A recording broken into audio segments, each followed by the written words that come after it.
일상에 바쁜 여러분들을 대신해서 지식과 인사이트를 정리해드리는 매일 독서 매일 인사이트입니다. 오늘은 코로나 시대의 메가 트렌드 언컨택트에 대해서 한번 살펴보도록 하겠습니다. 일단은 용어 정리가 필요할 것 같아요. 많은 용어들이 혼재해서 사용이 되고 있는데, 첫 번째 언택트라는 표현을 쓰죠. 트렌드 코리아에서 작년인가 썼던 표현이라고 하는데 문법적으로 맞지 않습니다. 그리고 컨택트에다가 on을 붙여서 uncontact. 근데 이것도 사실 문법적으로는 맞지 않는 건 똑같은 것 같아요. 정확하게 쓰려면 contact list를 쓰는 게 맞는 것 같은데, 사회적으로는 untact하고 uncontact 이게 더 많이 쓰이는 것 같고, untact보다는 그래도 uncontact가 조금 더 나름 의미 전달에 있어서 대표성을 가지고 있지 않나 이런 생각을 합니다. 그리고 uncontact divide, uncontact 문화에 접근할 수 있는 사람과 그렇지 않은 사람 간의 지식, 정보, 그로 인한 사회 경제적 수준, 이런 것들의 격차가 그걸로 인해서 발생한다는 개념이 uncontact divide가 되겠죠.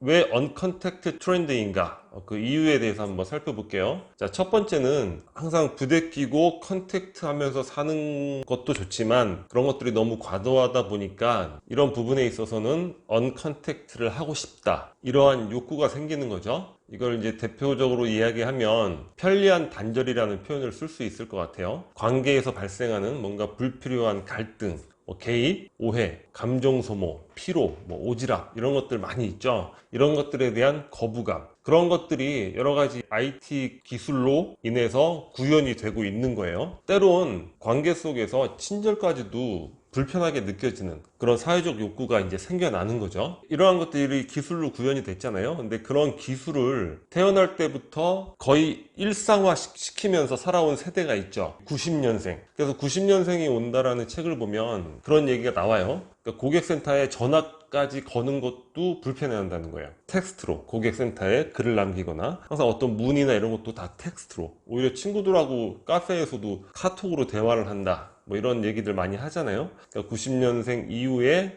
언컨택트 트렌드가 굉장히 지배적인 문화가 되어 왔죠. 그걸 호모사피엔스의 경향. 그런데 지금 이 코로나 시대의 언컨택트를 이야기하면, 자, 우리가 오해하기 쉽죠. 코로나 시대이기 때문에 접촉하면 안 돼, 그러니까 언컨택트를 해야 돼, 물론 그런 의미도 있죠. 근데 이거를 우리가 거꾸로 뒤집어 생각해 볼 필요가 있는 거예요. 사람은 늘 언컨택트하고는 살 수 없습니다. 그래서 이 코로나 팬데믹 시대이기 때문에 우리는 컨택을 계속 해야 되는데, 바이러스로 인해서 위험하잖아요. 그래서 이런 위험으로부터 안전하게 보호를 받으면서 컨택할 수 있는 방법, 오히려 더 필요하고 우리에게 요구되는 그 방법이라는 거예요. 그런 측면에서의 언컨택트의 그 트렌드가 필요하다, 이렇게 볼 수 있고, 이 언컨택트 트렌드는 갑자기 생긴 게 아니라 우리가 다 알고 있죠. 예전부터 계속 있어 왔던 것들이에요. 그런데 이 코로나라는 티핑 포인트를 만난 겁니다. 이 트렌드가 급성장하게 되는 거예요. 다른 표현으로 이제 트리거, 방아쇠를 당겼다, 이런 얘기를 하잖아요. 첫 번째 꼽을 수 있는 게 재택근무인 것 같아요. 재택근무란 개념은 아주 옛날 1980년대에 엘빈 토플러의 저작이 굉장히 유행을 했던 적이 있어요. 그 제3의 물결이라는 책이 있는데 거기서부터 나온 개념이죠. 굉장히 오래전부터. 그리고 1997년에 자크 아딸리라는 프랑스 철학자가 21세기 사전에서 디지털 노마드라는 표현을 씁니다. 노트북이나 스마트폰만 있으면 어느 공간에 가더라도 자유롭게 일하면서 생활할 수 있는 그런 노마드가 유목민이잖아요. 그래서 디지털 유목민, 노마드라는 표현을 썼죠. 그게 벌써 23년 전 97년도예요. 그래서 미국이나 유럽권에서는 재택근무가 활성화가 돼 있다고 해요. 경험자도 많고 시간상 경험하는 비율도 높고, 그리고 사람들의 선호도도 굉장히 높다고 합니다. 심지어 내 연봉이 깎이더라도 일정한 재택근무가 혼용되는 그러한 근무 형태를 더 선호한다고 해요. 그런데 우리나라, 한국, 사실 우리나라는 초고속 인터넷이 전 세계에서 가장 빨리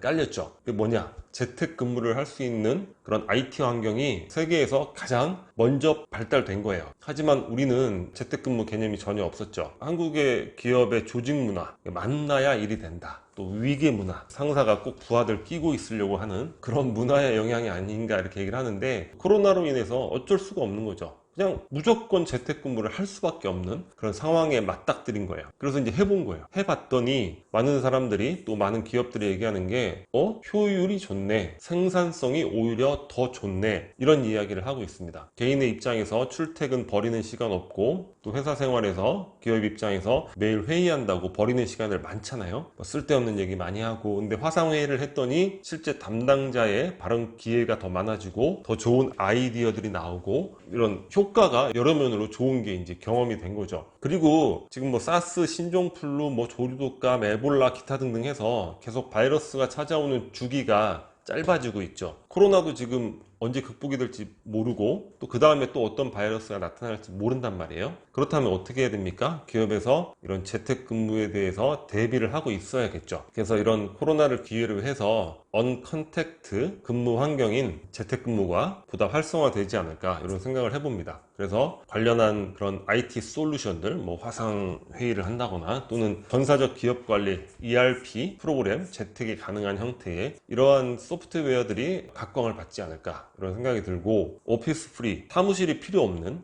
이러한 문화가 또 생길 수도 있을 것 같고, 로케이션 인디펜던트, 지역에 관계없이 진짜 독립적인 생활을 할 수 있는 이런 문화가 또 형성될 수가 있죠.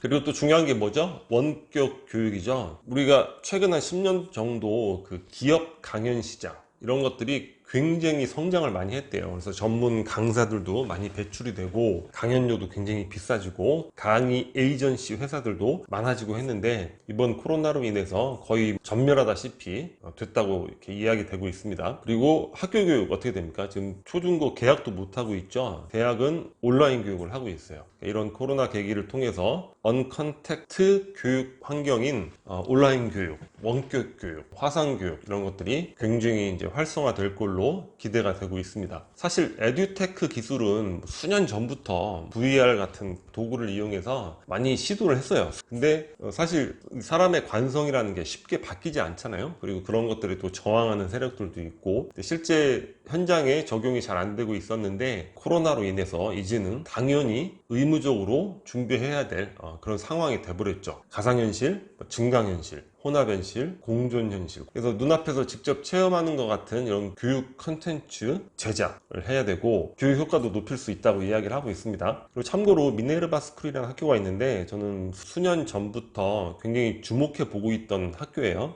대학교입니다. 미국의 대학교인데, 미리 강의를 듣고 오라고 이야기를 하고, 수업은 이제 화상 그런 솔루션을 이용해서 교수와 소수의 학생들과 토론 수업을 합니다. 이런 게 진정한 교육으로 앞으로 포지셔닝이 되지 않을까. 대신 기숙사는 있습니다. 글로벌 엘리트로 성장시키기 위해서 1학년 때는 의무적으로 이제 샌프란시스코, 2학년 때는 서울과 인도의 이제 하이데라바드 둘 중에 하나, 3학년 때는 베를린과 부에노스아이레스 둘 중에 하나, 4학년 때는 런던과 타이페이 둘 중에 하나, 이렇게 해서 서울이 한 2년 전인가 그때 생긴 걸로 알고 있는데, 이 학교가 2017년도 당시에는 하버드 대학의 합격률이 4.6%였는데 미네르바 스쿨은 1.9% 밖에 안 될 정도로 많은 어마어마한 인기를 끈, 지금도 굉장히 인기 있고 명문 학교죠. 미래의 교육은 이러해야 한다, 이런 것들을 아예 보여주고 있는 그런 대학이 바로 미네르바 스쿨이 아닐까, 이런 생각이 들고, 이외에도 홈스쿨링이라든가 이런 것들도 얼마든지 에듀테크를 통해서 가능하겠죠.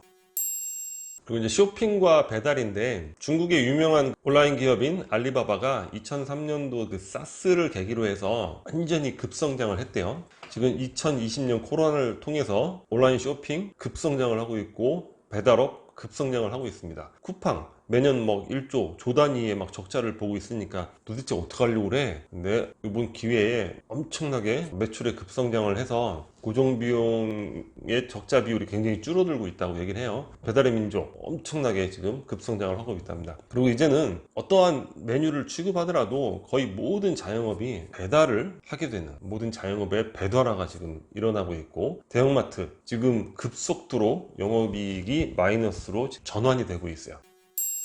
공장 자동화의 명분. 사실 좀 비극적인 얘기긴 한데 그 스마트 팩토리가 기업 입장에서는 어쩔 수 없는 측면도 있겠죠. 원가 절감을 해야 되고, 그러니까 글로벌 경쟁력 그런 것들이 대응하기 위해서 준비를 할 수밖에 없는 그런 부분이기도 한데, 치명적인 약점이 일자리가 감소되니까 사회적 시선도 안 좋고 노조도 극렬하게 반대를 하겠죠. 그런데 어떻게 됐습니까? 이번 코로나 사태로 명분이 추가된 거예요. 앞으로 이런 일이 더 자주 올 건데 그럼 그때마다 공장을 멈춰야 하는가, 우리 회사 망하란 얘긴가, 이렇게 되는 거죠. 그러니까 모든 영역에서 일자리가 계속 줄어들고 있는 거예요. 사실 중산층이라는 게 대기업, 중견기업들의 제조업, 정규직 이런 분들이 두터운 그 중산층을 형성해야 되는데, 지금 정규직 제조업 일자리 거의 그 신규 창출이 거의 안 되고 있다고 합니다.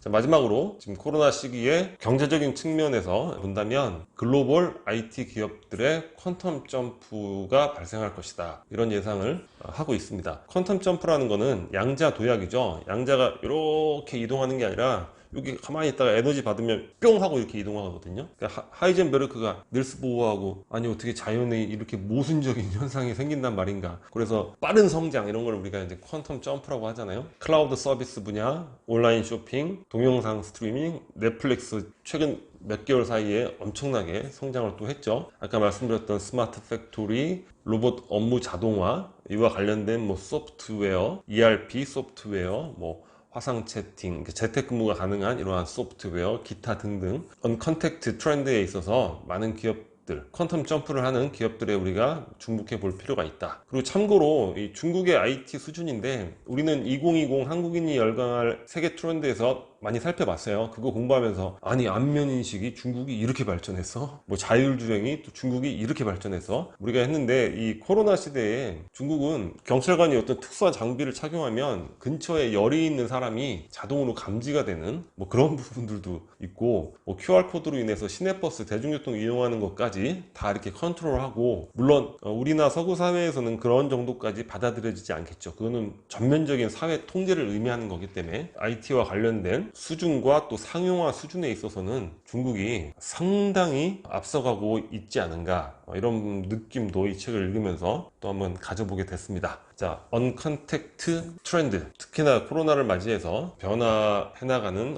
일정한 방향성이니까 나름대로 관련 지식들을 좀 습득하고 여러 가지 부분들에 적용해 볼 필요가 있지 않을까, 이런 생각이 듭니다. 자, 오늘 영상은 여기서 마치도록 하겠습니다. 여기 키레커처가 구독 버튼이고요. 구독과 좋아요 많이 부탁드리겠습니다. 감사합니다.